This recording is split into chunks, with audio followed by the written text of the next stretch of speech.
반갑습니다. 어서 오세요. 아, 반갑습니다. 가장 뜨거운 6월을 보낸 386 세대. 영화 1987, 김태리 역 실제 인물이자 이한열 열사의 운동화를 준 이정희 사무총장님이십니다. 네, 맞습니다. 그 1987에 나왔던 네네네. 그 김태리 씨가 맡았던 역할의 실제 주인공이시군요. 고 박종철 군 고문치사 사건의 진상이 은폐, 조작되었다. 좀 봐주시겠어요? 좀 봐주세요.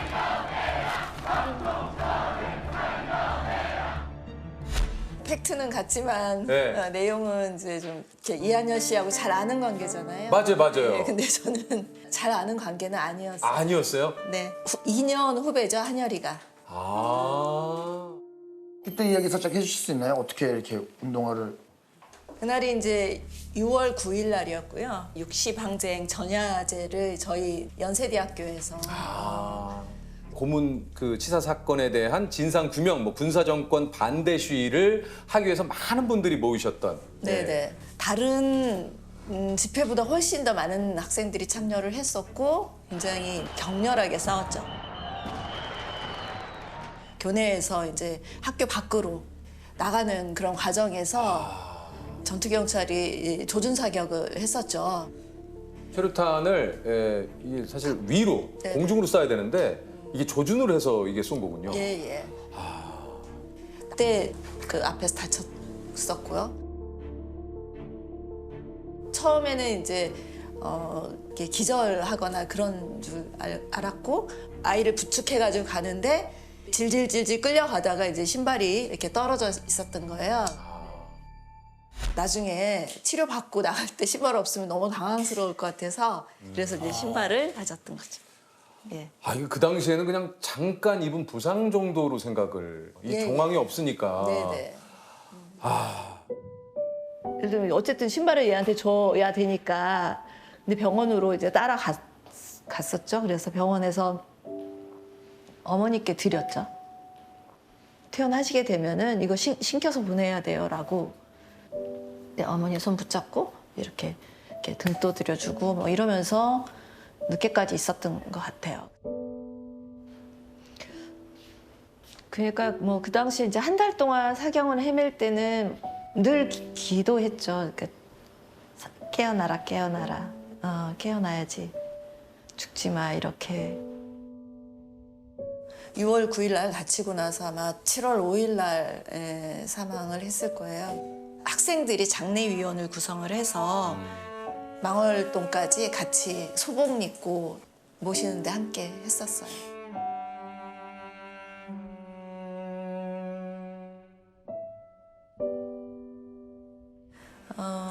열사의 죽음이 제 삶을 어떻게 살아야 할지를 결정하는 되게 중요한 계기가 되었었고 그 기간 동안에 이제 6.29 선언이라든지 어떤 시민이 승리하는 그런 과정들을 겪었었고 죽음으로 세상을 살리지 않았나.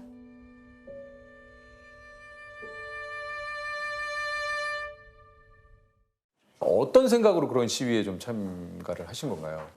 제가 84학년에 들어갔을 때 이제 광주 민주항쟁에 대한 그런 사진들이라든지 자료들을 이제 보게 되고 너무 충격을 많이 받아서 이제 군사 정권이 그 국민들을 죽여가면서 이렇게 정권을 잡았다라는 거, 그 민주주의가 이렇게 짓밟혔다는 거에 대해서 굉장히 분노를 했었고 왜 그러지라는 그런 생각을 많이 하면서 점점 참여를 하게 될 수밖에 없었고요. 겁나지 않으셨어요? 그 시위 현장에 나가시고. 아니 그러니까요. 말이 그렇지. 이 앞에 최루탄은 진짜, 예. 잠깐 맡아도 막 코가 애려가지고 뭐 의지로 안 되더라고요. 너무 무서워요. 무서웠고 이 심장 소리가 머릿속까지 들리는 심장 소리가요. 네, 쿵쿵쿵쿵. 네, 그 정도로 무서워요. 지금 잠깐 뭐 아찔하네요. 그 당시 이제 불신 검문이라는 것도 좀 굉장히 많았다고 그래요. 학생운동 주동자를 찾아내기 위해서 불신 검문을 많이 했는데 예. 보통 이제 가방을 많이 이렇게 뒤져. 맞아요. 그 시내 같은 데에서 봤는데. 가끔 보면은 그런 분들이 좀 있었죠. 이렇게 가다가 그래요? 잠깐만요. 그래서 바로 그냥 소지품이라는 거 그냥 검사할 수 있는 그죠? 지나가나 했네. 나 공무원이에요, 법무부. 대학교에 가게 되면 아, 난 이런 걸 한번 해보고 싶다.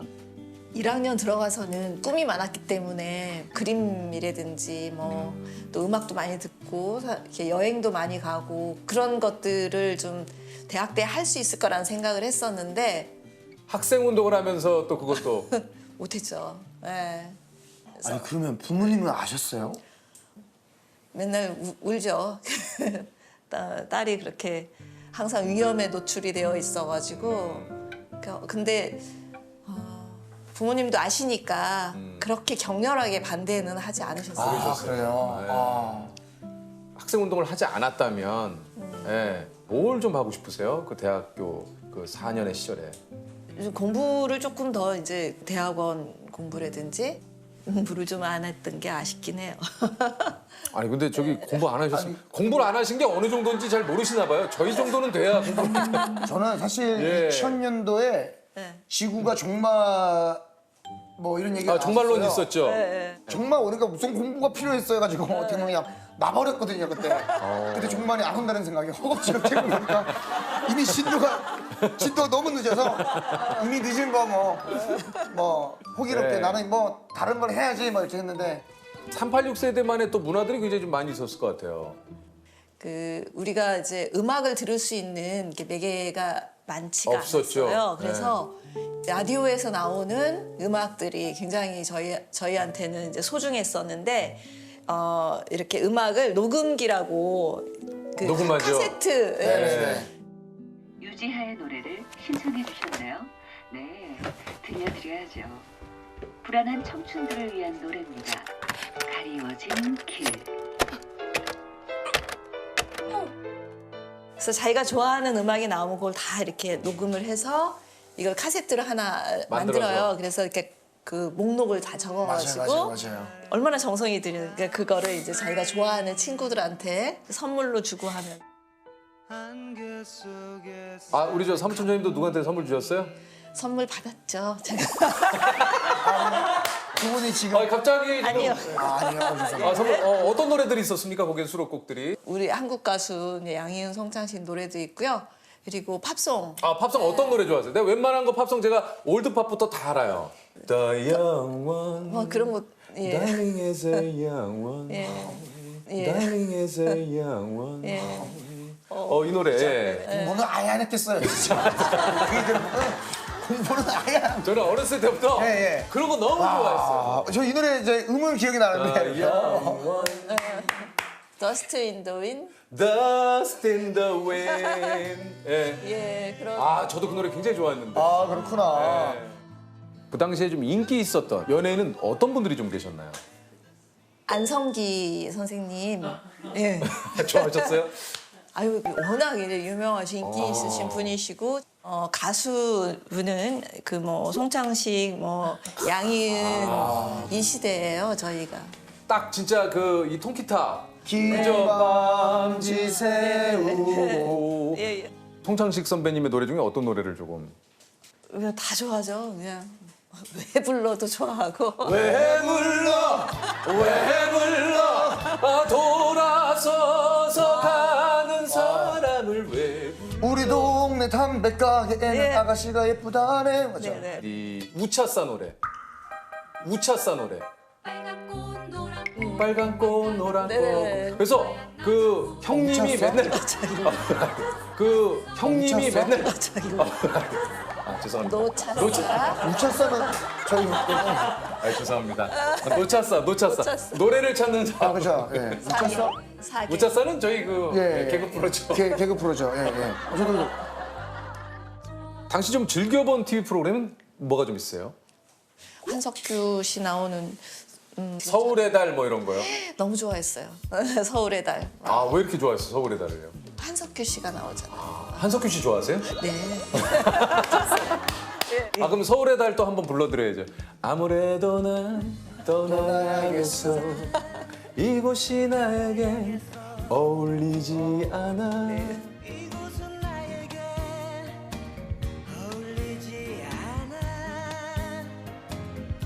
세대별로 좀 저희가 만나 뵙고 있는데 질문을 좀 받았죠. 그렇죠. 우리 지금 이제 Y 세대 그분들이 한 질문이 있어요. 여러 가지 고민이 좀 많은 시기인데 이 힘듦을 어떻게 좀 극복을 극복을 하면 해야 될지. 좋겠냐. 예. 제가 봐도 막막할 것 같아요. 그러니까 80년대 이제 후반에는 대학을 졸업하면은 실업자가 거의 없었어요. 그러니까 일자리가 그만큼 좀 있었다는 건데 지금 요즘 세대 일자리 없고 청년 실업 심각하고 하는 거에 대해서는 굉장히 안타깝게 생각을 하고. 네. 지우 씨, 사실 그때는 우리가 시대적으로 암울했지만 요즘 친구들 같은 경우에는 개인의 어떤 삶의 희망 이런 부분들에 대해서 고민이 많아서 암울하다라고 생각이 들어요.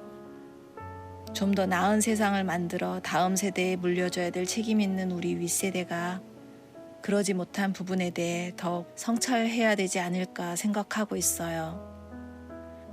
우리는 우리 위치에서 지우 씨 세대가 덜 힘들고 덜 아픈 세상에서 살 수 있도록 고민하고 또 노력할 테니 힘내세요, 지우 씨. X세대가 물었습니다. 반백년 산 거거든요. 2,000명이라고. 그쵸, 그쵸. 맞아. 그- 네, 맞아. X세대가 물어보는 건데요. 50살이 되면 어떤가요? 너무 두려웠던 50살에 되기 전에 50살이면 어떡하지라는 생각을 네. 했던 건데요. 50살이 되고 나니까 이게 몸가짐과 마음가짐이 조금 달라지는 것 같아요. 어떻게 좀 달라져요? 예. 제가 이제 살아오면서 이렇게 겪었던 것들을 좀 지혜로 모아서 이렇게 전달해주고 하는 이런 걸 좀 해야 되겠다라는 생각이 좀 들었어요. 그래서 더 공부하면서 열심히 살아야 될 것 같아요. 아니면 저는 예. 사실 생각을 해보는 게 너무 우리가 숫자에 이렇게 갇혀 지내는 게 아닌가. 숫자? 숫자. 50. 뭐 어떻게 생각하십니까? 뭐 어떻게 생각하십니까? 뭐 사실 이쯤에서 누님이라고 제가 한번 해볼게요. 그러면 이제는 이제 뭐 사실 누님이라고 하는 것도 너무 예, 또 예. 누나죠 어떻게 보면. 예. 아니 사실 어떤 것 같으세요? 이 나이 관계에 대해서 나이를 물어보는 거?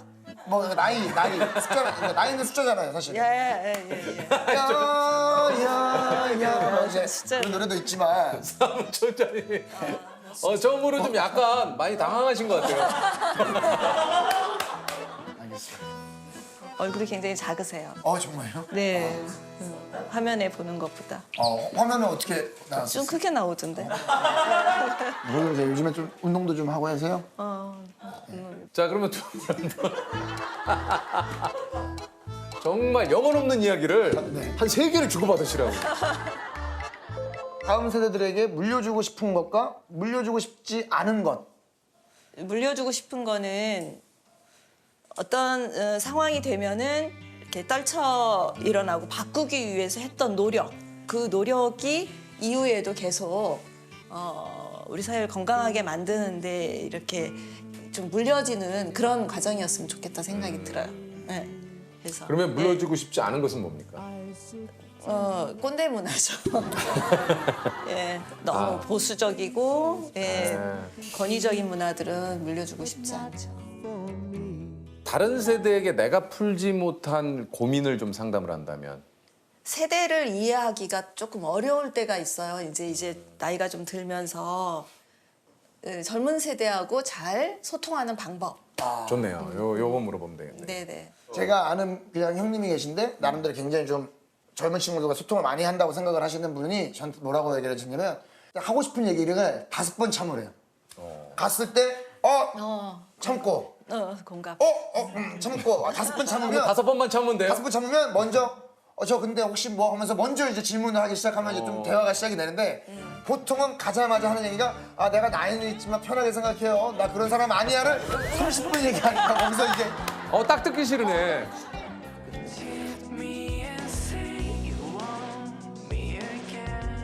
오늘부터 김인이가 1단으로 가서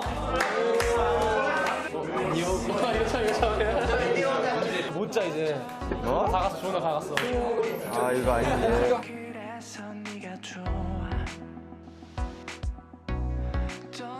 아 빨리 풀어. 아니야 좋아 나 기뻐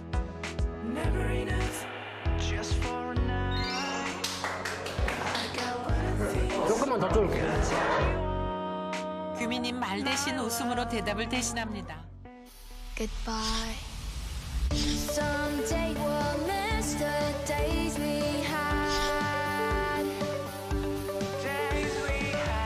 Someday we'll be together again. 기다려왔나 봐, 내 맘에 멈춘 사이. 거짓말처럼 또 서성인 너를 디테일한 기억은 뭐 다를 수 있겠지만 시도 때도 없이 불편하게 굴었던 건 걔예요. 수업 시간에 졸 수도 있죠. 안 그래요? 아 정말 사람 이름 모르는 것 같아요. 뭐 상상이나 했겠어요. 자기소개를 좀 부탁을 드릴게요. 안녕하세요. 저는 7년 전에 귀여운 꼴찌 역할로 나왔던 지금도 귀여운 엄규민이라고 합니다. 아, 그때 귀여운 꼴찌였어요? 네네. 아, 우리 또 소개를 해주세요. 네 안녕하세요. 저도 같은 다큐멘터리에 7년 전에 나왔던 김도윤이라고 합니다. 반갑습니다. 다큐 그 촬영할 당시에 두 분 나이가 이제 그 17살. 네. 지금 어떻게 되셨습니까, 나이가? 24이요. 지금은 이쁘게 군 복무. 군 복무 중이군요. 아, 그때는 귀엽게 학창생활, 지금은 이쁘게. 아, 그때는 귀엽게, 지금은 이쁘게. 네, 이쁘게, 네. 아, 좋습니다. 도현 씨는 어떻게 지내세요? 네 저는 의과대학에 진학을 해서요. 현재 이렇게 의대를 6년 동안 다녀야 되는데 맞아요, 그중에 5년에 해당하는 본과 3학년에 재학 중입니다. 아, 이제 본과 3학년이구나. 네, 아, 열심히 공부하고 있습니다. 약간 또 좀 얼굴이 그 얘기를 듣고 해서 그런지 전형적인 의사 선생님. 그렇습니까? 예, 의학 박사 선생님. 아니 근데 이게 저 드라마에서는 이제 최우숙 씨하고 김다미 씨가 예. 남녀 학생의 그 로맨스가 좀 담긴 그런 드라마잖아요. 그 드라마 보면 저도 보거든요. 아, 되게, 그래요. 네, 되게 부럽다. 최우식 씨가 그러니까 본인이잖아요. 그 에피소드 가운데 저건 난데 뭐 이런 보시다가 좀 느껴지는 게 좀 있었습니까? 네, 좀 말이 좀 느리더라고요. 예. 네, 저도 말이 좀 느리고. 아, 그리고 미술도 하셨고 그림 계속 그리시는. 맞아요. 짧게 입시미술 한번 해볼게요. 와, 입체감이 살아있네 그냥. 그리고 그 비 오는 씬이 있었어요. 아, 아빠는 해가 분명히 해가 쨍쨍했는데. 대기 불안정. 지금 우리나라 상층에는 찬 공기가 머물고 있는데 낮 동안 기온이 크게 오르면 대기가 급격하게 불안정해져서 강한 상승 기류로 인해서 비구름이 갑자기 발생. 이상하지 그런 얘기를 하고 싶냐? 사람 피곤하게. 네, 저는 이제 도윤이랑 산에 가는 씬이 있었는데 예, 그래서 예. 거기서 물을 먹는데 갑자기 도윤이가 물은 얼마나 내 부피가 팽창할까? 어? 산에서 물 먹는 데까지 그런 얘기 해야 돼? 드라마에서도 그런 비슷한. 아, 거기 또 참고했구나. 옆에서 촬영하는 게 너희들 공부하는데 불편할 수도 있겠지만 재밌는 경험을 주길 바란다.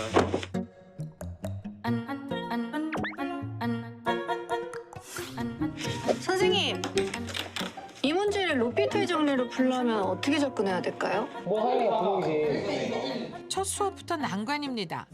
너 때문에 등교 시간 30분 빨라진 거 몰라? 그러니까 내가 네 시간을 얼마나 구제해 주겠는 걸까? 규민이는 매일 1시간 일찍 일어나 도윤이의 등교 시간에 맞춰 학교에 나오는데요. 유난히 피곤해 보이는 규민이. 학교 다니다가 어떻게 갑자기 이제 EBS 다큐에 이렇게 출연하시게 됐는지. EBS에서는 전국에 있는 모든 고등학교에 공평하게 기회를 줘요. 특정 학교만 찍을 수는 없으니까. 거의 그 말투가 교수님이시죠? 그렇습니까? 이게 되게 차분하고 예. 그렇죠. 귀에 쏙쏙 들어오네. 예, 그래서요. 네, 그래가지고 이제 전국에 있는 한 20개 정도의 학교에 EBS에서 이제 공문을 보내주셨어요. 어쩜 이렇게 진짜 교수님처럼. 저희가 이제 두 학생을 찾고 있다. 그래서 함께 멘토 멘티를 하면서 함께 공부할 친구들을 찾고 있는데 정말 감사하게 어떻게 또 저희들을 그 와중에 선택해 주셔가지고 본인 입장에선 감사하지만 약간 아니 꼴찌로. 규민 씨 입장에서는 어떠셨어요, 규민 씨는? 아, 저는 뭐 20개 학교 뭐 그런 건 처음 듣는 얘기. 그러니까 이 내막을 전혀 모르고 있군요. 네네네. 네, 근데요. 이제 저도 1학년 때 반장이었고 이 친구도 이제 반장이어서 좀 볼 기회가 잦아졌다가 이제 갑자기 친구가 오더니 그런 멘토 멘티 프로젝트가 있는데 꼴찌란 말을 딱 빼고 솔깃하셨구나. 그냥. 네, 이거 대학 갈 때 스펙으로 써야겠다. 그치 이거 프로그램 나와가지고 뭐 했으니까. 그렇지. 네. 그래서. 네, 그래서 이제 솔깃해서 한 건데 방송 딱 나오고 보니까 전기 꼴등으로 이제 그건 처음에 몰랐어요? 네. 이게 그쪽 PD님한테도 들은 적 없고 그냥 두 학생이 함께 짝을 이뤄서 함께 공부하는 그런 프로젝트로 그러니까 그 저도 정도로 처음에 알았구나. 알아서. 네네. 진짜 한참 감수성 예민할 때 그러니까. 길거리 지나가면 차 꼴찌 지나간다고 사람들이 눈으로 막 말할 거 아니야. 맞아. 이게 사실 꼴찌라는 단어가 주는 좀 폭력성이 있거든요. 나에게 주는 있어요. 그 당시 PD님도 오셨어야 되네. 나중에 중간 인터뷰로 그 PD님을 한번 좀 섭외를 해서 왜냐면 PD님 입장도 좀 있어요. 그쵸, 있겠죠. 그게 분명 있을 예, 거예요. 또 억울할 수 있어요. 안녕하세요. 이렇게 꼴찌로 나가는지 몰랐다고.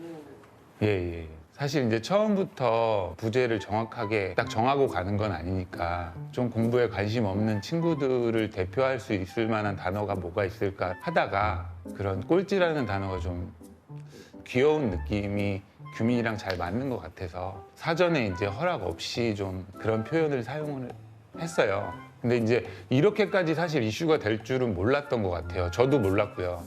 규민아, 도윤아, 너무 잘 커줘서 너무 고맙고 규민이한테는 미안하다. 아저씨가 좀 너무 대표적인 꼴찌로 만들어버린 것 같아서 진심으로 사과하고 앞으로 하는 일 다 잘 됐으면 좋겠다. 아니 근데 실제로 도윤 씨가 전교 1등이고 규민 씨가 꼴찌가 맞나요 그 당시에? 성적상으로는 제가 그때 성적이 없었어요. 고등학교 1학년 입학하자마자 코뼈가 부러져서 네, 시험 날이 겹쳐서 시험 못 보고 성적이 없는 상태였으니까 PD님 측에서도 쟤는 꼴찌네 뭐 이러셨을 수도 있다고 생각하는데 그러니까 어쨌든 시험을 못 치렀기 때문에 이제 시험 성적이 없는 거지. 네. 그 꼴찌는 아닌데. 당연하죠. 네. 네. 근데 저는 봐봤자 누가 보겠어라는 생각에 또 다큐잖아요. 네. 그래 뭐 그냥 하자 해서 부모님한테 그냥 할게요 그러고 했는데 전화 진짜 많이 받으셨을 텐데. 그렇죠. 이게 사실은 에이 누가 보겠어 하지만 되게 많이 봐요. 엄청 많이 봐요. 엄청 많이 봐요. 생각보다 되게 많이 봐. 특히 다큐일수록 어른들이 많이 봐요. 되게 많이 봐. 맞아. 다큐여서 더 독이 됐어. 완전. 네. 사실 지금 생각해 보면 굉장히 규민이한테 많이 미안했어요. 왜냐하면 그치. 저의 삶을 살았던 것 같은데 프로젝트 자체가 규민이가 저에게 모든 것을 맞춰야 되는 그런 취지였단 말이에요. 때로는 규민이한테 막 싫은 소리를 해야 될 때도 있고 또 막상 나온 다큐를 보니까 너무 제가 말을 너무 조금 험하게 해준 것 같아가지고 너무 미안하더라고요. 어떤 말이 조금 제일 좀 미안했어요? 공부할 때 토하면서에 막 토 나올 것 같다 그러면 봉지를 가져서 토하면서 하란 말이야. 막 그런 말들 한단 말이에요. 리액션이 좋다. 제가 리액션이 되게 리액션이 이렇게 떨어뜨린 와. 근데 뭐 이렇게 뭘 못 본 것 같은 그런 느낌으로. 네. 풀이를 외워 머릿속에.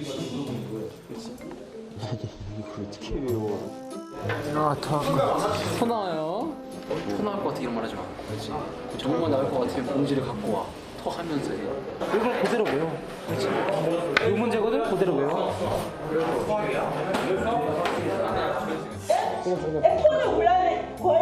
자는 거는 솔직히 좀 한심해요. 자는 건 충분히 자기의 의지에 따라서도 정말 뒤에 나가서 서 있으면서 잠을 깰 수도 있는 건데 아예 그냥 수업 자체를 포기하는 거니까 귀를 닫아버리는 거니까. 방송 나가는데 너무 미안하더라고요 규민이한테. 내가 너무했다고. 지금이라도 슴슴한 사과의 인사를 전합니다.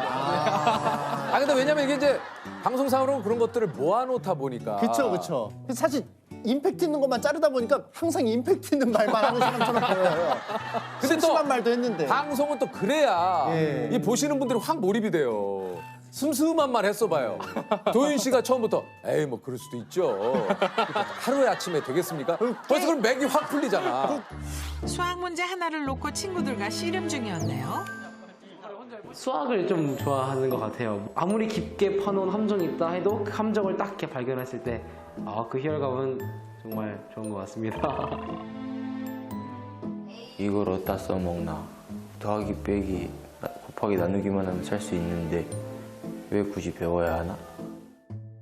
이거 우리 저기 할머니가 많이 하시던 그죠. 자기 이름 석자만 쓰면 되지. 자기 이름 석자만 쓰면 되고 더하기 곱하기 빼기. 그죠. 도윤 씨는 좀 어떻습니까? 본인이 수업 받다가 좀 잠이 와서 잔 적 있어요? 그래도 수업 시간에는 어떻게든지 안 자려고 노력했던 것 같아요. 그래서 저는 고등학교 때 세수를 정말 많이 했어요. 이게 왜요? 자지 않으려고 막 한 겨울에도 그냥 차가운 물로 그냥 막 냉수마찰 하고 막 저는 그렇게 잠을 깨우려고 자지 않으려고 노력했었거든요. 근데 사실 저도 막 예. 공부가 막 대단히 재밌다? 저도 사실 그러진 않았어요. 그러진 않았는데 예. 대한민국의 고등학생으로 살아가면서 우리 모두가 열심히 공부할 수밖에 없잖아요. 근데 이 공부를 내가 정말 하기 싫어서 마지못해 공부하면은 이렇게 웃으시는 거죠. 지금도 왜 딴 데를 봐. 맞죠. 근데 막 하기 싫은 거를 억지로 하면은 저는 고등학교 3년을 저는 못 버틸 거라고 생각했거든요. 그래서 제 스스로도 그냥 재밌게 하자라는 주문을 제 스스로 그냥 많이 걸게 되었던 것 같아요. 사실 또 맞는 얘기예요. 우리 또 도윤 씨에게는 그만큼 또 공부가 잘 맞았던 거고. 아니 사람이 너무 열심히 살더라고요. 인생을 살면서 나중에도 열심히 살 수 있는 때가 많을 텐데 굳이 어릴 때부터 그렇게 힘들게 살아야 되나? 그치. PD님이 저한테 쟤는 집에서 공부하는데 넌 맨날 나가 있냐? 나가 있냐? 집에 좀 있어라 이런 얘기도 해주시고 해서 중간에도 이제 막 안 하고 싶다. 이거 그만해 줬으면 좋겠다 했는데 뭐라고 하던 거예요? PD님께서 따로 이제 부르시더니 괜찮다. 금방 끝난다. 금방 끝난다. 거의 다 지금까지 좋다. 했다. 거의 다 했다. 그래서 막 도닥여 주시더라고요. 근데 그 장면이 나왔어요 방송에. 방송에. 네, 벤치에 앉아가지고 막 표정 썩어가지고. 진짜 잔인해. 네, 그 앞에서 이러고 있어요. 저 카메라 들고. 와, 진짜 이거. 다음 쉬는 시간 밖에 나와 있는 규민이를 발견했습니다. 짜증 많이 났어? 스트레스 받아요. 스트레스? 어떻게 왜요?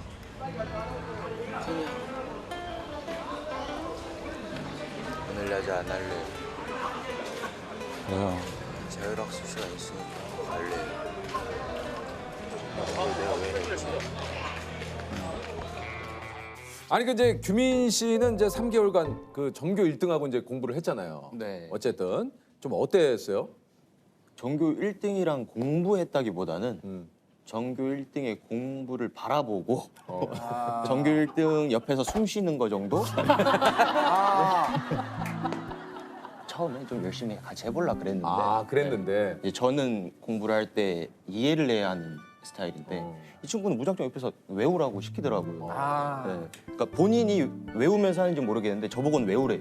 자기 공부해야 되니까. 네. 아니 내 공부를 하려고 그러는 게 아니라 모든 공부는 물론 이해를 바탕으로 하는데 기본적인 암기는 또 필요할 수밖에 없잖아요. 기본 공식 같은 거. 우리가 구구단을 마치 외워야 되는 것처럼 그거는 뭐 그냥 이해하는 게 아니라 암기로 시작하는 거 아니겠습니까? 그러면서 이제 학습이 시작하는 거기 때문에 도윤 씨도 약간 열이 좀 받은 것 같네요. 저도 이제 근데 반대로 도윤 씨도 규민 씨 때문에 좀 내가 이런 거 좀 신기했다 내지는 이런 걸 좀 영향을 받은 게 좀 있을까요? 네, 사실 제가 규민이 그림을 처음 이제 보게 되었어요. 근데 저는 거의 뭐 예술 작품을 본 줄 알았어요. 그림을 너무 잘 그리더라고요. 진짜 잘 그렸어요. 네. 맞아요. 그러면서 들었던 생각이 세상에는 정말 다양한 사람들이 있구나. 근데 이제 뭐 국어, 수학, 영어를 잘하는 것도 그 많은 장점들 중에 극히 작은 일부에 지나지 않는 거구나. 그러니까 내가 그렇지. 학교에서 공부 좀 한다고 전혀 교만할 게 아니고 전혀 자랑할 것이 아니고 나는 그냥 정말 감사하게 이 부분에 작은 재능이 있을 뿐이고 규민이는 또 그림이라는 면에서 또 다른 큰 재능이 있구나. 그러면서 서로가 이렇게 각자 장점들이 다르니까 칭찬에 약한 타입인가 봐요. 네, 좀. 칭찬하니까 막 어쩔 줄 몰라. 차라리 욕을 해줘. 저랑 좀 비슷한 게 많네요. 저도 막 칭찬받으면 뭐. 이게 저기 조셉이 방송 보면 많이 위협을 받고. 제가 너무 일단 말년이가 그러면 끊었나요? 끼는 걸 기가 막히게 껴요. 잘한다. 말년이 잘해. 괜히 또 길어질까 봐. 아니. 다큐 촬영 이후로도 두 분 뭐 자주 연락하고 좀 그랬습니까? 어떻습니까? 전혀 연락하지 않았습니다. 네. 진짜 그 사실 촬영- 근데 그런 이유가 있는 게 촬영이 끝나고 나서 규민이는 이제 고등학교 2학년, 3학년 때 문과로 진학을 하고 저는 또 이과로 가다 보니까 또 반이 또 완전히 떨어져 있어요. 달라졌죠. 네. 그러고 나서 규민이는 졸업하자마자 중국으로 유학을 간단 말이에요. 그러다 보니까 조금 더 멀어지고 또 졸업하자마자 바로 또 군대를 가면서 약간 물리적으로 멀어지다가 네. 그럴 수 있죠. 중국은 왜 갔어요? 중국어 배우려고요? 네, 제가 이걸 찍고 나서 이건 한국에서 대학을 못 가겠다. 중국 대학교 가자. 난리가 났다. 이걸 어떻게 해야 하나 이제 중국 대학교 가려고. 친구한테 이제 고민 상담을 하다가 이제 그 친구가 유학 준비를 하고 있다길래 괜찮은 것 같은데 해서 그날부터 바로 유학 준비 시작. 그러니까 친구 따라 유학한 거네요. 그렇죠. 두 분은 원래 꿈이 뭐였는지 우리 도윤 씨는 원래 의사였습니까? 저는 중학교 3학년 때 처음 이제 의사가 돼야겠다라는 생각을 처음 했어요. 제가 중학교 3학년 때 다큐멘터리를 하나 봤던 것 같아요. 케냐를 다룬 다큐멘터리였는데 많은 분들이 평생 의사 한번 보지 못하고 치료할 수 있는 병인데 아픔에 그냥 계속 이렇게 고통받는 분들 보면서 의사가 되어서 정말 그분들에게 조금이라도 도움이 될 수 있는 조금이라도 힘이 될 수 있는 사람이 되고 싶다라는 생각이 들어서 그때 처음으로 의대를 가기로 결심했던 것 같습니다. 도현 씨는 지금 굉장히 좀 잘 맞으시는 것 같아요. 저희가 보기에도 의사 선생님 되셔도 우리 환자분에게 그런 여러 가지 설명을 굉장히 빠르게 정확한 딕션으로 랩하듯이. 발음이 좋아요. 네, 발음이 좋아, 발음이. 그리고 진짜 의사 선생님이 공부만 잘한다고 되는 게 아니고 진짜 소명의식이 있어야 돼요. 있어야 돼. 이런 분이 의사 선생님 되셔야 됩니다. 그러니까. 근데 막상 또 의대를 가니까 저보다 공부도 훨씬 잘하고 그치. 인품도 정말 좋은 친구들이 정말 많아요. 그걸 보면서 항상 동기들로부터 정말 많은 걸 또 배우고 있습니다. 참 이렇게 좋은 말도. 아니 규민 씨는 좀 어때요? 어릴 때, 아기 때는 뭐 비둘기? 비둘기? 네. 왜요? 학교 가는 길이 너무 이제 막 돌아가고 막 하는데 날아가고 싶어가지고 비둘기. 네. 나 진짜 말을 못해. 인간 말을 못해. 나 근데 이걸 알잖아요. 학교 가기 막 싫은 날. 예, 그렇죠. 막 저렇게 새처럼 날아가고 싶다. 막 이런 네. 생각 가긴 가야 하거든요. 되니까. 네. 나 이게 좀 너무 저는 돌 되고 싶어요. 돌. 돌은 가만히 있어도 누가 뭐라고 안 해. 서로인데 또 뭐 삶에 바쁘다 보니까 연락이 좀 뜸했다. 7년 만에 다시 보니까 좀 어떠셨는지 서로. 근데 정말 우연치 않게 제가 얼마 전에 생일이었어요. 네. 그런데 이제 그 카카오톡에 생일 공개하는 게 있지 않습니까? 네. 맞아요. 저는 7년 동안 그걸 공개를 해본 적이 없었거든요. 근데 올해 왠지 느낌에 왠지 그 공개로 설정하고 싶은 거예요. 그래서 공개로 딱 돌렸는데 그날 딱 규민이한테 딱 저한테 연락이 왔어요. 잘 지내냐? 그러더니 일주일 있다가 야, 유퀴즈에서 연락이 왔더라. 그렇게 이게 연락이 트기 시작했거든요. 그래서 어떻게 또 딱 일주일 전에 그런 또 우연히 또 인연이 닿아가지고 생일 선물이네, 생일 선물. 맞습니다. 어떻게 7년 만에 또 그렇게 또 생일 축하한다고 또 문자를 보내게 됐어요? 갑자기 또 그의 우리는 때문에 다큐가 뜨고 해서 이 주변에서 막 연락 오고 해서 생각이 나서 좋은 소식을 전해주는 비둘기가 됐네요. 진짜 그러네. 소원 성취했네요. 그 또 보니까 또 비둘기 닮은 것 같기도 하고 그래. 왜냐면 귀가 작아요. 내가 아까부터 계속 생각했거든요. 아니 거기까지 가지 마. 아니 귀 작은 건 왜 얘기해? 아니 좀 비둘기가 귀가 좀 작으니까. 네. 근데 비둘기 좀 닮았어요. 닮았어요. 진짜 닮았어요.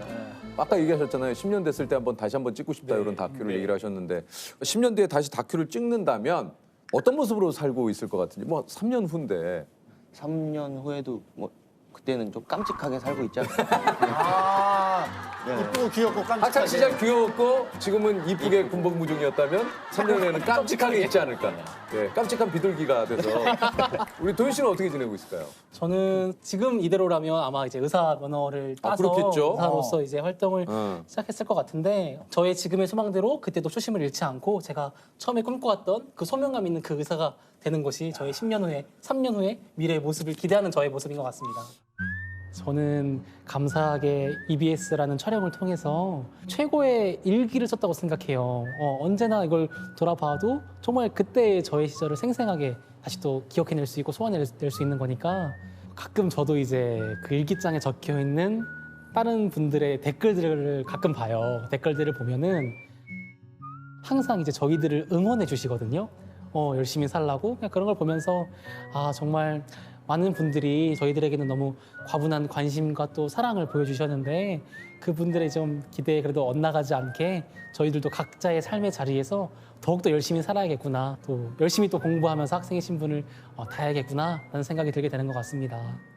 구체적인 건 좀 흐려졌고 입대하고 나서 여러 가지 생각도 해보고 욕심이 생기는 것 같아요. 이것저것 다 찔러보고 싶다. 근데 이제 저도 가끔 댓글을 봐요. 되게 좋은 말들 되게 많이 써주세요. 정말 감사한 것 같아요. 좋은 댓글 보면서 힘도 내고 그래서 지금은 그렇게 부끄럽지 않아요. 다시 대결이라 이러다 진짜 창한테 잡아먹히는 거 아니야? 아직 10년은 이르지. 그걸 죽이러 오는 건데 선뜻선뜻 하는 거지 저게. 호랑이 새끼 키워가지고 사제간에 피할 수 없는 한판 숙명의 대결. 그러니까 그 말로 표현이 좀 힘들어요. 너무나 정말 거짓말 같은 그런 실제 이야기가 있었다는 것에 굉장히 놀랐습니다. 바둑사의 길이 남을 불멸의 승부사이자 바둑의 신 이창호를 키워낸 바둑계의 황제 조은현 국수님이십니다. 안녕하세요. 안녕하십니까. 네, 감사합니다. 안녕하세요. 자, 직접 소개를 좀 해주시죠. 예, 뭐라 그래야 되나? 직접 예. 네, 바둑구단 조은현입니다. 요새는 영화에서 뜨고 있습니다. 그렇습니다. 지금 말씀하신 대로 영화 때문에 지금 이거 지금 난리예요. 국수님의 예전 사진들 보면서 어떻게 예. 느낌 멋있는 그러니까 분이신가. 말이에요.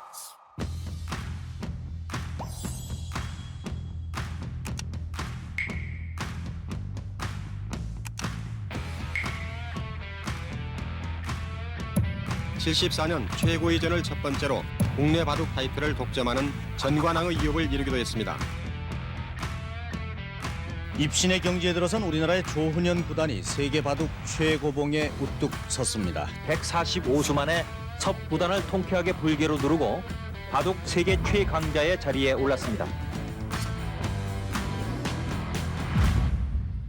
아니 어쨌든 이렇게 또 우리 조은현 우리 국수님께서 함께 해주셨는데 오늘 우리 또 좀 아내분이신 정묘아 여사님께서 오늘 또 함께 해주셨습니다. 반갑습니다. 예, 요즘 국수님과 이창호 구단과의 사제 대결을 그린 영화죠. 승부가 흥행 중입니다. 네. 예, 아니 직접 보시니까 영화는 좀 어떠셨어요? 영화 자체보다도 이병헌 그 연기자가 기가 막히대요. 그 BH 형이. 네, 아니 진짜 요즘 표현으로 이제 이병헌 씨가 조은현 국수를 삼켰다라고 할 정도로 정말 똑같은.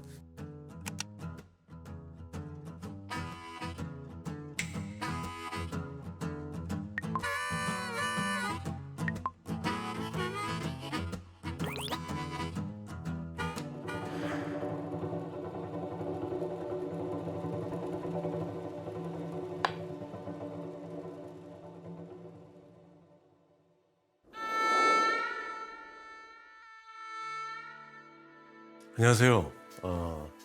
이번에 영화 승부로 인사드리게 된 이병헌입니다. 반갑습니다.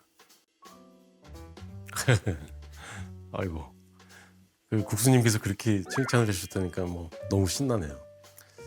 다들 처음 보는 시사회 날 딱 나타나셨더라고요. 그래서 너무 오신다는 얘기를 못 들었어서 놀라서 인사를 드렸는데 보자마자 저한테 하시는 말씀이 예고편 보고 난 줄 알았어? 이렇게 말씀을 하시더라고요. 그래서 그 말이 굉장히 기분이 좋았어요.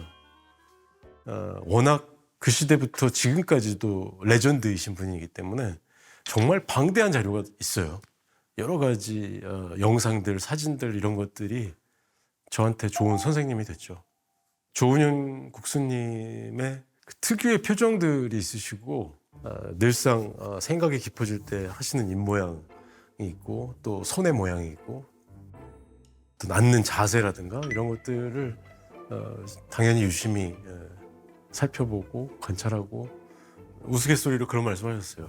바둑을 두는 손가락의 모양을 그거 하나만큼은 좀 제대로 배워서 해달라고 그날 이후로 이제 레슨을 제가 받기 시작했는데 바둑판이 거의 다 차 있어요. 그런데 한가운데다가 다른 것 건들지 않고서 넣을 수 있는 그런 어떤 연습들 같은 거. 반복적인 연습인 거죠, 그런 연습들이 더 프로페셔널하게 보일 수 있으니까 그런 것을 위주로 연습을 많이 했어요. 이게 어쨌든 오늘 영화보다 더 영화 같은 우리 국수님의 이야기 한번 좀 유퀴즈에서 한번 해보도록 하겠습니다.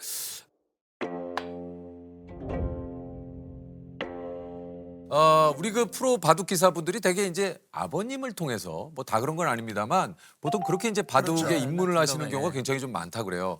국수님도 좀 그렇게 시작을 하셨다고 그래요. 네, 저도 아버님이 바둑 두시는 거 옆에서 구경을 하고 그러다 보니까 바둑을 배우게 됐죠. 근데 이게 이제 아버님한테 처음으로 훈수를 두던 나이가 5살이라고 네, 합니다. 맞습니다. 와, 5살에 훈수를 둬요? 훈수라기보다는 이제 죽고 사는 건 아니까 아버지가 거기 당하면 죽어 해가지고 그런 훈수를 함께 된 거죠. 그러니까 이게 바둑 천재 아닙니까 이 정도면? 그렇죠, 그렇죠. 이후에 이제 9살이라는 국내 최연소 나이에 프로 입단을 하신 거예요? 예. 9살이에요? 네. 이 당시에 프로 기사를 1년에 2명 뽑던 시절이에요. 예. 프로를 두 1년에 2명 2명 뽑죠. 그러면 그 해 우리 국수님이 네. 되신 거예요? 네네. 이게 이제 지금까지도 깨지지 않는 기록이라고 그래요. 이야. 아니 그래서 어찌됐든 9살에 프로에 입단을 하셨고 10살에 일본으로 유학을 또 가게 됩니다. 아, 10살에요. 그래서 이 당시에 그 세고의 명인의 내제자로 이제 들어가게 돼요. 이 내제자가 뭡니까? 같은 집에서 숙식을 함께 하시면서. 예, 같이 이제 그게 내지자고 아예 24시간 그 집에서 같이 먹고 자고 이제 배우고 행동을 하는 거죠, 말하자면. 그러면 그 분이 뭐 제자를 구한다는 이야기가 있어서 노크를 하신 건가요? 아니에요, 전혀. 근데 어떻게 이렇게 원래는 저는 거절당했었어요. 거절을 당하셨어요? 예, 생각해 보세요. 누가 지금 이 나이에 거의 뭐 제 나이쯤 그렇죠, 됐는데 그렇죠. 외국애가 와가지고 제자 시켜주세요. 그러니까 그거 안 됐거든요. 네. 근데 이제 한 판 투자해가지고 뒀는데 제가 이겼어요. 그러다가 예. 그러다가 그 명인을 이기셨어요? 아니 이제 처음에 석점 넣으라고 그러고 내가 이제 맞으나 예. 아니요. 그다음에 석점 넣고 이겼는데 2점으로 한 번 더 주자 그렇게 된 거예요. 명인께서 예. 처음에는 안 된다고 그랬다가. 안 된다 그러다가 더 보고 딱 2점에서 이기니까 그날로 우리 집으로 와라. 제자로 받아주죠. 와. 이렇게 해서 내제자로 들어가서 9년을 배우고 한국으로 돌아오게 됩니다. 전성기를 맞이한 1980년, 82년, 86년 무려 3차례나 그해 우승 타이틀을 싹쓸이하며 말 그대로 전관왕, 조은현의 시대를 구가하게 됩니다.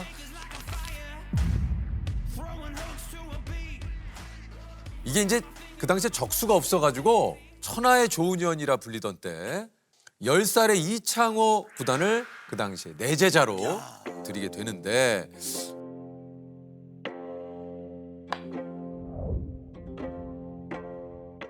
첫 만남에 어떤 그 느낌을 좀 보셨습니까? 이창호 구단에? 이제 대국을 이제 처음 해봤는데 보통 이제 그 정도 되면은 다 천재성이 보이거든요. 다 잘 쓴다, 쩐다 보이는데 사실. 이창호는 보이지 않는 거예요. 안 보였어요? 천재성은 보이지 않는 거예요. 이름을 저는 보이지 않는 천재다 그러거든요. 보이지 천재는 뭐 보통 보이지만은 근데 왜냐면은 바둑이라는 게 뭐 10분, 20분에 끝나는 게 아니거든요. 최소한 한두 시간 걸리는데 그렇죠. 그동안에 미동이 없는 거예요. 움직임이 없어요. 그 어린이가? 예. 보통 저도 어린이들은 답답하는데 솔직히 해서 그렇게 앉아있지 못하는데 그러니까 이렇게 해도 막 하시고 그 얘기는 그런데 딱 하니까 이건 남이 갖기 힘든 그거거든요. 이게 뭔가 다들 독특한 면이 있어야 되는데 그래서 이거는 뭔가 있구나. 이게 이 당시에 스승이셨던 조은현 선생님은 32살이셨어요? 예, 2-3살. 그러면 예, 뭐. 진짜 지금으로 따지면 되게 아직 한창인 뭐 젊은 나이인데. 그 시대는 장가장갈 시절인데. 아니 그러니까요. 예, 어찌됐든 저도 모르게 그렇게 제자를 받게 됐죠. 저희가 그 제자를 드린 나이가 너무 빨랐던 것 같아요. 지금 생각해 보면 아버님이 굉장히 반대를 많이 하셨어요. 너무 빠르다. 네가 한참 승부를 해야 되는데 이건 아닌 것 같다고 굉장히 반대를 하셨는데 뭐 아들이 하겠다고 하니까 고집을 꺾지는 못했는데 대를 이어야 되니까. 나는 자세히 우승했기 때문에 일단은 대를 이루는 거는 창업밖에 없었으니까 물론 뭐 아니 실제로 또 남들이 그랬어요. 왜 그 호랑이 새끼 키워가지고 그러냐고 어차피 너 잡아먹을 텐데 왜 키우느냐 뭐 해가지고 소년 기사들이 거센 돌풍을 불러일으키고 있습니다. 이제 나이 13살의 중학생인 이창호 2단과 유창혁 3단 등을 꼽을 수가 있습니다. 올해 14살 난 이창호 바둑 3단이 프로바둑 사상 최연소로 타이틀을 차지했습니다. 또 그러다 보니까 또 이제 창호한테 뺏기기는 싫으니까 또 노력을 해야 되고 이제 뭐 그게 계속 해왔고 오로지 이제 공부죠 뭐 바둑 공부. 뭐 모든 게 그렇지만 새로운 수가 많이 나와요. 그걸 대비하고 다시 그걸 개발을 해야 되기 때문에 또 그 한 수뿐이 아니잖아요. 뭐 수백, 수천 수가 있기 때문에 그걸 다 이제 공부하려면 시간이 모자라죠. 근데 그걸 또 사실 대비를 해야 되거든요. 안 하면 뒤져지니까. 이 국수님의 수많은 기록 중에 이걸 빼놓을 수가 없습니다. 1989년이죠. 제1회 응시배 대회에서 중국 바둑의 전성기를 이끌었던 서비평 구단. 아, 갑자기 소름 돋았네. 아시는군요. 제 기억이 나요. 예, 제 고등학교 시절에 서비평 구단이라는 그 유명한 그 중국의 바둑 고수가 있었거든요. 그때는 이제 뭐 한국은 취급도 못 받았고요. 예, 정말 양념으로 할 수 없이 끼워준 거고. 주로 이제 일본하고 중국의 무대였는데 서기평하고 일본의 임혜봉하고 다 중국 사람이거든요. 그러니까 둘 중에 하나 무조건 우승한다. 그러다가 제가 좀 고춧가루를 뿌렸는데.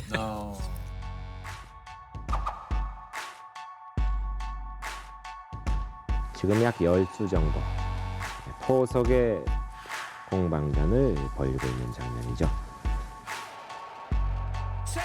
근데 이 서비평 구단을 조은영 국수께서 이겼어요.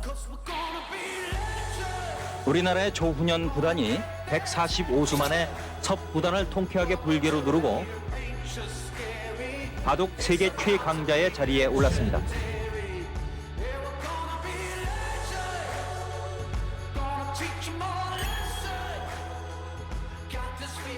이 대회로 이제 변방 취급을 받았던 한국 바둑이 이제 국제적인 바둑계의 위상이 좀 달라지게 됩니다.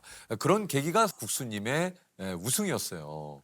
카 퍼레이드 하지 않으셨어요? 예, 했습니다. 아! 제가 할 줄은 정말 꿈에도 모르고. 공항 환영 행사와 기자회견을 마친 조 구단은 한국 바둑 사상 최초의 카 퍼레이드를 벌여 연도의 시민들로부터 뜨거운 환영을 받았습니다. 야, 그런데 응시배 우승 후 불과 5개월 후에 29기 최고위전 결승전서 바로 제자 이창호 구단과 맞붙게 됩니다.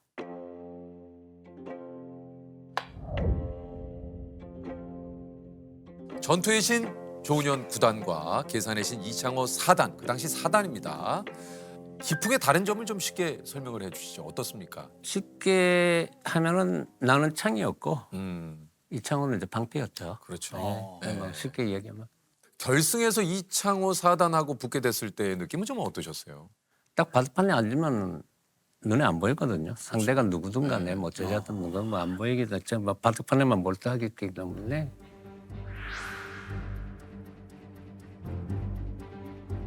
(2대2) 사활을 건 승부 끝에 마지막 5국에서 아슬아슬한 반집 차이로 그 당시 이창호 4단 제자가 승리를 거두게 됩니다.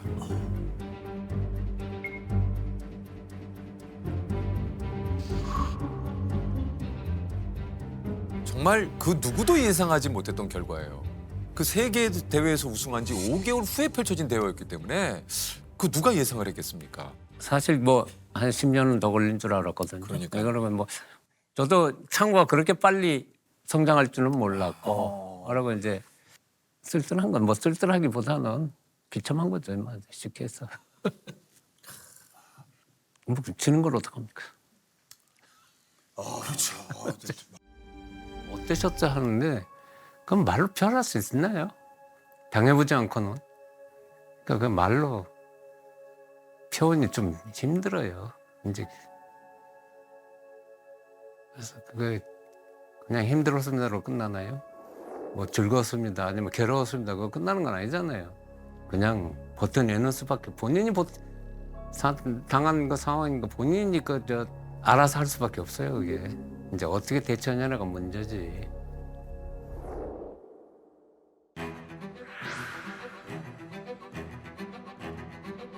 어쨌든 이제 1995년 마지막 하나 남았던 대왕 타이틀마저 제자에게 뺏겨서 이제 무관의 신세가 됩니다.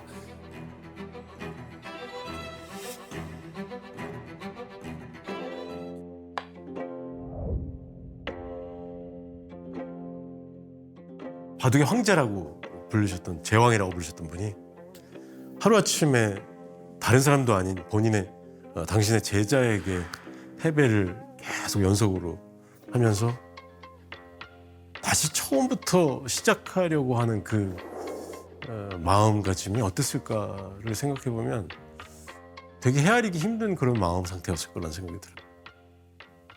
오히려 이때에 뭔가 좀 조은현 국수님께서는 의욕을 다지고 어떻게 하면 내가 다시 이길 수 있을까를 굉장히 많이 고민하셨던 때라고 해요. 그러니까 이제 저도 이제 막 어차피 이제 창호한테 다 남겨줬으니까 자 그러면 2등이라도 지켜야 되겠다. 창호한테 이제 10판 뜨면 10판 다진 시기였지만은 그럼 한 판이라도 이겨보자.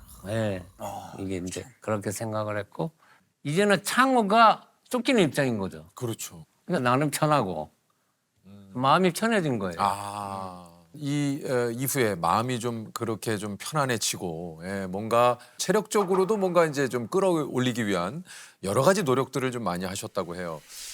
모든 건 다 체력이다. 조급히 승부 보려는 오만은 이 모든 게 다 체력이 무너지면서 나오는 패배의 수순이다. 다시 정상에 서기 위해 무엇보다 중요한 것은 체력. 조훈현은 시간이 날 때마다 평창동 집 뒤에 북한산을 올랐다. 담배를 끊어서.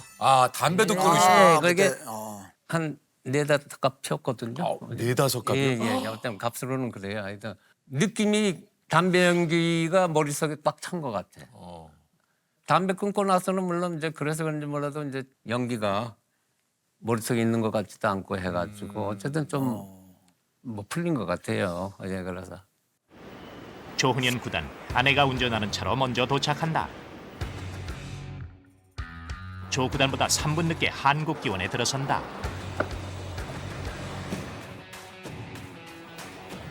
이날 처음 대면이건만 변변한 인사도 없다. 벌써 살벌한 승부의 세계가 느껴진다.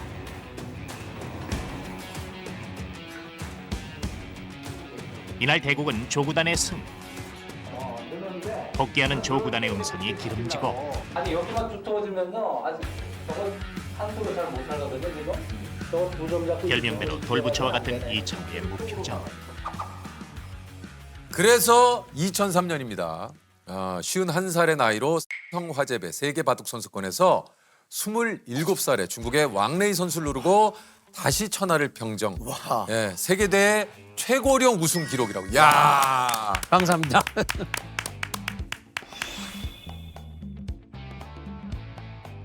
아니 좀 이쯤 되니까 이제 굉장히 좀 궁금한데 우리 그 국수님께 제자 우리 이창호 구단은 좀 어떤 의미인지. 뭐 분신 같은 존재겠죠. 또 이창호 때문에 저도 많은 도움을 받았을 것 같고 안 그랬으면 더 일찍 사라졌을지도 모르는데 또 강한 제자를 키워가지고 다시 또 거기서 성장하게 됐기 때문에 인생의 한 부분이 아니었을까 그런 생각이 듭니다. 실제로 조훈현 국수님께서 그런 얘기를 하셨다고 그래요. 이창호 구단이 아니었으면 나는 조금 더 일찍 쇠퇴했을 것 같다. 내 제자 이창호 구단이 있었기에 바둑계에 오랫동안 있을 수 있었다라고 얘기를 그리고 했어요. 제가 좋아하는 조은현 국수님의 이야기는 이긴 대국의 복귀는 이기는 습관을 만들고 졌던 대국의 경기는 그 복귀로 인해서 이길 수 있는 습관이 된다. 맞나요? 맞습니다. 맞아요? 맞습니다. 그러니까 조셉 맞아요? 이긴 대국의 복귀는 이기는 습관을 만들고 졌던 대국의 복귀는 이길 수 있는 습관을 만든다. 어쨌든 저는 복귀가 중요한 거네요. 복귀가 중요하다. 복귀해야죠. 뒤돌아봐야죠. 되풀이하면 계속 지니까. 되풀이해서 안 되죠. 되풀이면 안 되니까 이제 여기서는 복습하는 게 그런 거죠. 거기서 배우는 거기 때문에. 그러다 보면 다음 대국에서도 좋은 바둑이 나올 수 있거든요. 나는 나 혼자라도 잡는다. 사진이랑 주민번호, 몇 시 비행기 도착 시간하고 세자 있는 거라도 다 보내주시고. 보이스피싱 조직의 두목을 잡는 데 결정적인 역할을 했습니다. 보이스피싱! 보이스피싱 정체!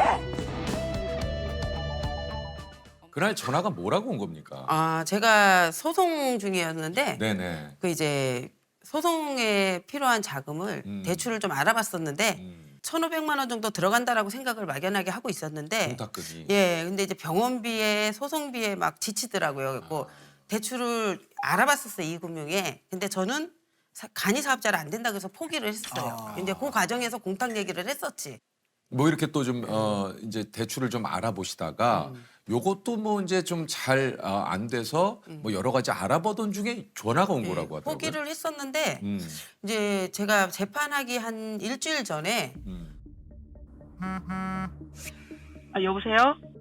검찰청이라고 하고 왜 공탁을 안 걸어놓냐. 그래야 재판이 빨리 이루어진다. 이래갖고 전화가 와가지고 그러면 어떻게 해야 돼? 그러니까 계좌번호 수원지검 계좌번호를 줄 테니까 그걸로 입금을 해라 해갖고 1,500만 원을 나눠서 입금을 했어요.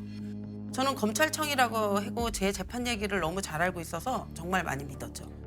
그런데 그들은 어떻게 그것 때문에 고민하고 있는 거를 어떻게 알고 전화를? 그러게요. 이게 소송 중인 거부터 모든 내용들을 그러니까 알고 제가 있으니까. 이제 그 전화로 그 대출을 알아봤는데 그건 금방 풀린다 하더라고요. 그 정보는 금방 새 나가고 제 정보는 한 300원 이렇게 팔린다 그러더라고요. 정보가 300원에 300원 그렇다 그러더라고요. 그러니까 이게 실제로 그냥 우리 개인 정보가 수없이 이곳저곳에 빠져나가다 보니까 사실은 어떻게 이걸 알았지 하는 소송 내용까지도 그쪽에선 다 알고 알더라고요. 이게 사실은 소위 말해서 작전을 펼친 거군요. 아들 통장으로 돈을 넣어놨거든요. 그래서 은행 가서 넣을게요 했더니 옆에 CD기에서 넣으라 하더라고. 그 CD기에서 아들 건데 그러니까 괜찮다고 해갖고 CD기에서 넣은 거거든요. 그게 이제 문제가 된 거지. 그랬더니 조금 있다가 전화 와서 은행 직원이라 그러면서 큰일 났다. 아들 이름으로 보내줬더니 남의 이름이라 안 된다. 내 이름으로 다시 보내라. 그럼 그 돈이 돌아온다. 이래갖고 돈 없는데요 했더니 이제 옆에서 같이 일하던 사람들이 나 있어 옆에서 오랜 재판을 한 거 아니까. 그래서 바로 10분 만에 1,500또 뭐 1,600 해서. 그러니까 주변 지인분들이 또 도와주셨군요. 네, 1,600원은 오로지 꾼돈. 이제 또 세탁소 가서 사랑방이었어요. 사람들이 많이 이렇게 있었는데 이제 돈 있어? 이제 전화하면서 돈 있어? 나 300 있는데 나 200 있는데 그러니까 그 자리에서 확실하네. 재판 오래 했으니까 이제 그렇게 믿은 거지. 그러면 이 이름을 내 이름으로 보내야 이게 된다 해서 다시 모아서 1,500을 보내면 그 돈을 다시 온다 준다고 했는데 안 온 거 아니에요? 안 오더라고요. 근데 조금 걸린다. 시간이? 시간이 걸린다. 뭐 은행 직원이 신분증하고 은행 출입증을 보내줬는데 그러니까요. 그리고 이제 대출을 한다고 그 자료를 해서 써서 또 팩스까지 넣었는데 또 조회를 해봤어요. 정말 똑같죠? 강남 은행이더라고요. 실제로 그 은행에 있어요. 이름이 뭡니까? 박지만. 박지만. 진짜 250 넣으면 되는 거예요? 내가 오죽하면 내가 이렇게 부탁을 하겠어요. 진짜 되는 거예요. 나 진짜 지금 끝판이야 지금 완전히. 내가 내 신분증까지 고객님한테 내가 다 있는데 내가 그런 거짓말을 하겠냐고요. 내가 지금 그러면은 10분 20분 안에 넣어주면 언제 넣어줄 거예요? 감사과에서 지금 그 1시간 정도 소요된다 그랬거든요 아까. 네. 예? 아무리 저희 안 걸려도 1시간은 걸릴 것 같아요. 미치겠다. 그러니까 이렇게 사흘간 12개 계좌에 총 3,200만 원을 보냈습니다. 도저히 안 되겠어서 간 거지 은행을. 그러니까 그 은행 직원이 준 그 명함에 있는 주소로 가신 거죠.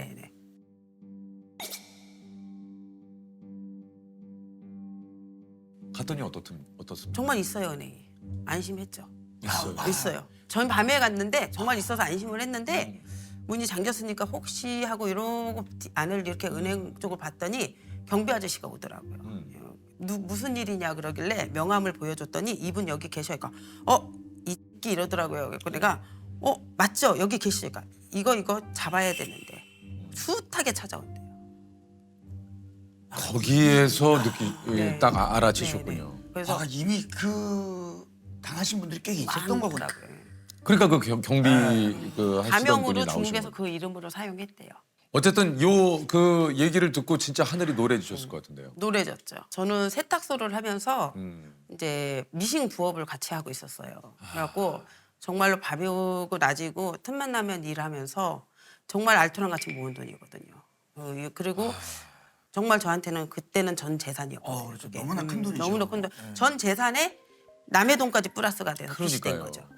경찰에 신고했더니 중국이라고 딱 전화번호 하더니 중국이라 못 잡는다 이러더라고요. 그래서 온몸이 왜 자꾸 떨리더라고요. 너무 그냥 소름이 돋았고 어떻게 하질 못하겠더라고요. 내가 분하기도 하고 항상 그 일주일은 약에 취해 술에 취해서 있었던 기억밖에 없어요. 그때부터 이제 술을 엄마가 어디 미신 근처에 두시거든요. 막 드시면서 또 미싱을 하다가 미싱 소리가 한 12시에서 새벽 2시까지 들린단 말이에요. 그런 상태에서 미싱 소리가 안 나면 이제 그때부터 저는 나와서 보면은 변기통 잡고서 울고 있는다거나 토를 하고 있는다거나 그러고 사실 변기통에 인사하는 걸 보고서 저도 늦게 일부러 자고 그랬었단 말이에요. 이제 동태를 살피었던 건데 엄마한테 정말 이런 얘기를 해본 적은 없거든요. 좀 조용한 새벽 1~2시쯤에 방에 갔는데 엄마가 조금 집에서 극단적인 시도를 이미 실행을 하신 거예요. 동생한테 발 잡으라 하고서 이렇게 얼굴 빼내면 뺄 수 있으니까 빼고서 이제 내려놓고 이제 남동생이 계속 엄마를 불렀는지 엄마는 그때 정신을 차리셨고 사실 안 봤으면은 그렇게까지 생각 안 했을 것 같은데 근데 아프니까 그런 거다 생각했는데 제일 극단적 생각을 하고 있었으니까 엄마가 기억 못 하시는 것 같고 내가 봤다는 사실도 모르는 것 같아가지고 그냥 넘기긴 했는데 그때 그게 제일 무서웠어요. 제가 그 아들이 이렇게 우는 소리에 그 기억만 나지 그 기억이 딱 끊겨 있어요 지금. 최근 따님도 봤다고 이야기를 하더라고요. 이거 아는지 몰랐네.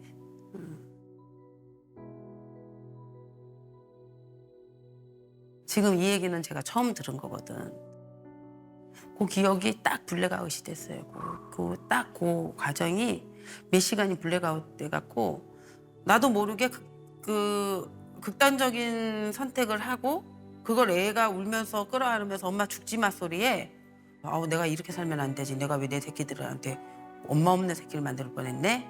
이제 정신을 차리고 그냥 수면제다 화장실에다 갖다 버리고 그래 한번 다시 일어나 보자. 거기다 전화해서 계속 울면서 빌었어요. 뭐라고요? 도와달라고.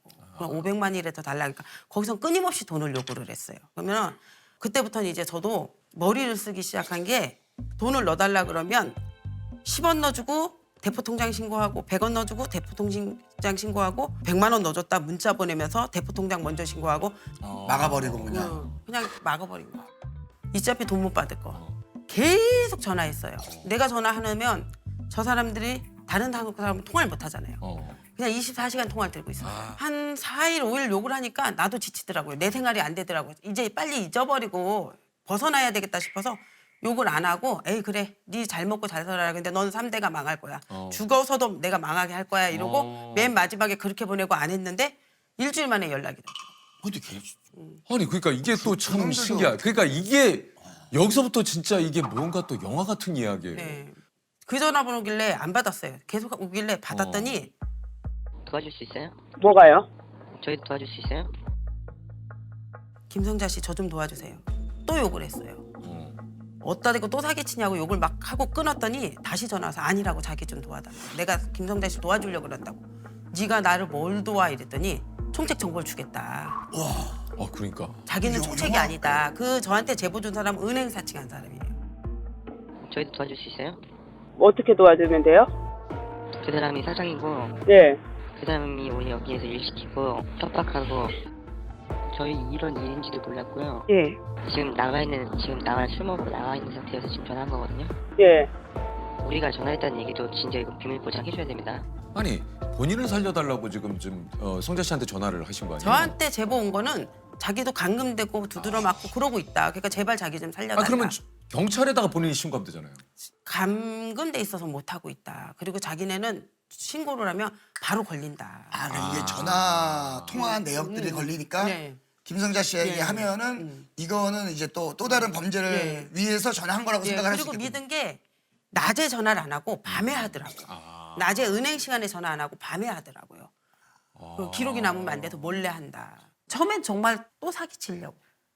근데 그거는 아니라는 거를 그 내부 사진을 보내주더라고.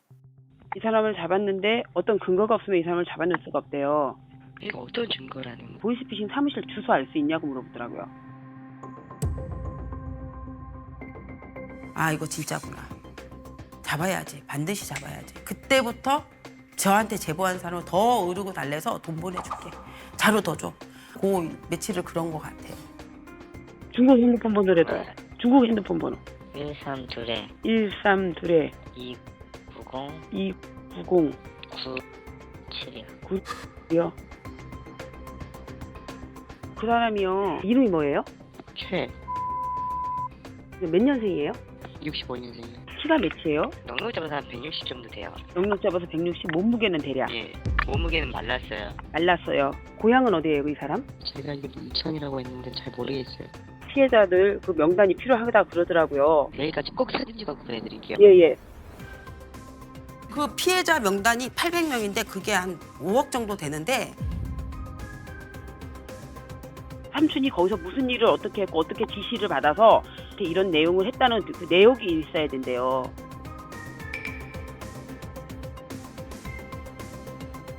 그 경찰서로 갔죠. 네. 가서 이제 제보하고 총책은 한국 사람이거든요. 근데 구정 미치니까 명절새로 온다는 거예요.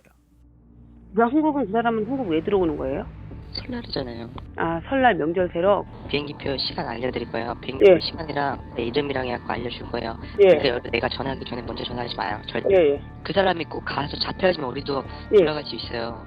예. 꼭 잡을게요. 토요일날 10시 30분 비행기예요. 예. 칭다오에서 가는 거예요, 일단. 칭다오? 그 경찰이 어쨌든 이렇게 해서 이제 그 총책의 정보를 줬잖아요. 네네. 어떻습니까? 바로 검거가 됐습니까? 어렵다고 계속 그러더라고요. 왜요? 중국이라 이게 믿을 수가 없다 이래갖고 계속 제보를 갖다 줬어요. 저요. 계속 그냥. 처음에 2월 8일 10시 25분 칭다오에서 들어온다 했더니 항공사 몰라 못 잡는데요. 그래서 항공사까지 사람 다 알아봐줬더니 경찰에서요? 항공사 편을 알아봐줬더니 좌석표 몰라 못 잡는데요. 에? 아우 좌석표 알아야 돼요. 4,000명 넘게 들어오는데 거기서 몇천 명이 들어오는데 어떻게 잡아요? 얼굴을 알잖아요. 사진도 보내주고 주민번호도 알려줬지. 못 잡는데요. 그래서 저는 오는 날짜에 맞춰서 집에 가서 잠복하고 있었어요. 아, 그러니까 36시간. 지금 조직원 집에 그 조직원 네, 총책이 명절을 세기 위해서 올 때 왔어요. 경찰 못 잡으면 내가 잡지. 못 잡는다 그랬으니까 끝까지. 그럼 내가 잡아갖고 갈게. 일단 잡히기만 해봐. 이게 먼저였어요. 애들이 엄마 어디야? 배고픈데 어디야? 그럼 밥 차려주러 가야지. 차로는 40분 걸려요. 갔다가 밥 차려주고 또 와서 밤새 잠복하고. 근데 불이 안 켜지더라고. 동네 언니가 전화가 왔더라고. 너 어디야? 잠복하고 있는데. 야 뉴스에 너 얘기 나왔어. 인천에 그 최모 씨 너 거잖아. 50대 남자 네 거잖아. 잡혔대? 그리고 바로 경찰서에 전화했더니 아 어떻게 알았어요? 잡았습니다. 그럼 갈게요. 다음에 오세요. 자기가 연락하겠다. 이러고 끝. 그리고 끝. 그러니까 이게 이제 그 당시 기사나 뉴스에는 경찰이 오랜 그 노력 끝에 보이스피싱 조직의 총책을 검거했다. 이렇게 뉴스가 나갔을 거 아닙니까?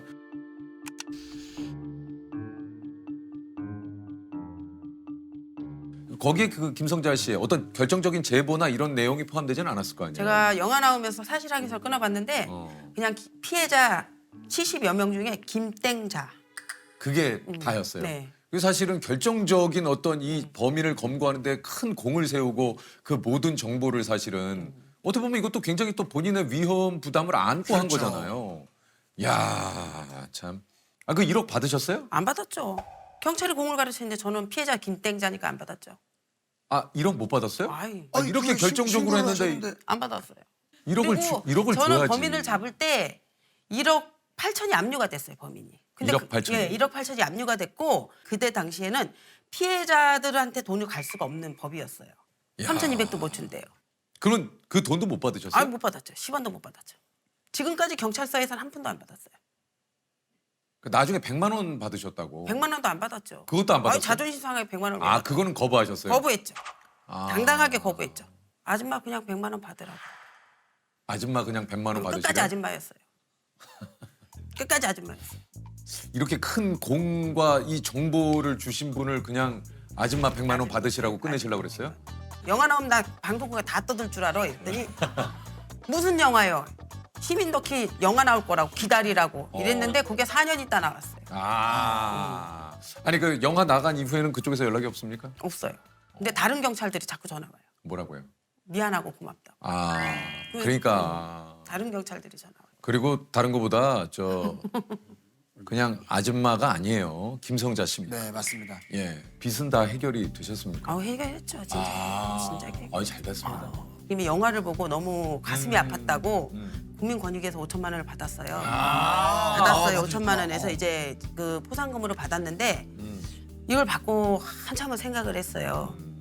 보이스피싱을 당하면 피해자를 범인을 잡아도 돈을 찾을 수가 길이 없어요. 판례가 없더라고. 그래갖고 원금 회수하는 법을 만들려고 변호사 소송 준비하고 있어요. 그러니까 실제로 그 이제 아까 얘기한 대로 이제 범죄 수익금은 국가에 귀속이 되는데 피해자들이 좀 나눠서 가질 수 있는 이 판례를 좀 만드시기 위해서 소송을 하고 계시다는 얘기군요.